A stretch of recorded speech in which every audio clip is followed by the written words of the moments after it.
latest on efforts to revamp and renew South African Airways. Now, on Friday, a creditors meeting agreed to push out the deadline on the money issue until today. The business rescue plan is approved, but it's in danger of falling apart without any guarantee of where the 10 billion rand plus will be found to finance it. Last week, Finance Minister Tito Mboweni would not commit on where the money will come from to revive the embattled national carrier. I'm joined now by independent aviation analyst Des Letham. Good evening, Des. So any developments today, or have we kicked this one down the road a little bit more? Good evening, Sally, and everyone. That's very difficult to answer that question. I mean, at the moment, we were supposed to have a decision made by Monday. Last week, then it was Friday, Wednesday, and then it was Friday, and now it's today. So behind the scenes, what I've been hearing is that there's a lot of pressure on government employee pension fund, which of course invests in the PIC, for example, to get involved here. And having spent a year in government recently, I can tell you that the workers there, when that comes up as a conversation, it's across the board. If you an ANC Women's League supporter or your Youth League supporter inside government or whatever you are, when that subject comes up, there's a unilateral response from people of all ages, which is don't touch our retirement funds. So I think government's facing a major problem here. If they think they can go after these funds to bail out SAA in the short term, I think they're facing a serious political moment. And you have to say that as an investor, World Airlines have lost $419 billion so far. Now the amount of money that SAA is looking for is $600 million. It's not a lot. But if you look at the losses and what's happening in the World Airlines, Lufthansa, United, American, Delta, Qantas, these are the big players. SAA is not a big airline. Ethiopian Airlines is much bigger than SAA at this stage. I just think that we're trying to box way above our weight, and there's a problem arising here for the people in power. If they think they can take some of the money from the government employee pension fund, the GEPF, and through the PIC invest in some kind of future situation where they've lost 27 billion rand already. I don't think that's going to happen. So my understanding is the business rescue plan is about 10 billion rand plus, but there's also this other amount of 16 billion rand. Is that the amount that's owed to the banks and is guaranteed has to be paid back?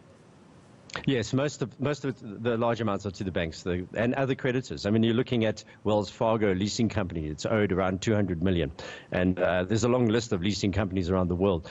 SAA is terminating those leases by the end of this month. And then there'll be 9 Airbuses to sell, including 2 of the latest ones. So the problem is, have a look at pictures about airliners mothballing their aircraft around the world. They're actually looking for places to put these aircraft. They can't sell them. They can't lease them. They're putting them on something like the deserts of the world and putting them into mothballs. So SAA is trying to sell a bunch of aircraft into an environment where no one wants to buy them.